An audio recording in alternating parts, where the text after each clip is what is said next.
আসসালামু আলাইকুম। সবাইকে শুভেচ্ছা অভিনন্দন। আশা করি আপনারা সবাই ভালো আছেন। আলহামদুলিল্লাহ আমিও ভালো আছি। আজকে আপনাদেরকে দেখাতে চেষ্টা করব হঠাৎ করে কেন আলু গাছ মারা যায়। এই যে দেখেন আমি যে জমিটা আছি, এই জমিটাতে এরকম একটা গাছ আছে। এই যে দেখেন, এই যে আলু গাছ এরকম হঠাৎ করে আপনার লাল হয়ে মরে যাচ্ছে। এরকম যদি আপনার জমিতে আলু গাছ যদি এরকমভাবে আপনি মরে যায়, তাহলে যদি আপনি একটা ব্যবস্থা গ্রহণ করতে পারেন, তাহলে কিন্তু আপনি আলু গাছের এই মরার হাত থেকে আপনি ফসলকে রক্ষা করতে পারবেন। আর নয়তোবা আপনি অতি তাড়াতাড়ি ১ থেকে ২ দিনের ভিতরে কিন্তু আপনার সমস্ত জমি এরকমভাবে আলু গাছ এরকম লাল হয়ে কিন্তু মারা যাবে। এর জন্য আপনি করবেন কি, কেরিয়াল ফ্লেক্স ওষুধটার নাম হলো কেরিয়াল ফ্লেক্স। এটা প্রতি ১৬ লিটার পানিতে যদি ১৬ গ্রাম কেরিয়াল ফ্লেক্স দিয়ে যদি পুরা গাছটা ভালোভাবে ভিজিয়ে স্প্রে করতে পারেন, তাহলে আমি আশা করতেছি আপনি যে আলু গাছে হঠাৎ করে এই মরকের হাত থেকে আপনি ফসলগুলো রক্ষা করতে পারবেন।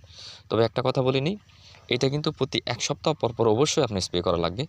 যদি আপনি অনেক সময় দেখা যায় যে কুয়াশা এবং বৃষ্টি যদি বেশি হয়, ঘুরি বৃষ্টি হয় এবং কুয়াশা যদি বেশি হয়, তাহলে অবশ্যই যেন প্রতি ১ সপ্তাহ পর একবার করে যদি আপনি কেরিয়াল ফ্লেক্স ব্যবহার করতে পারেন, তাহলে আমি আশা করতেছি আপনার যে আলুকে মরকের যে সমস্যার হাত থেকে আপনি ফসলকে রক্ষা করতে পারবেন। ধন্যবাদ সবাইকে সাথে থাকার জন্য। আসসালামু আলাইকুম।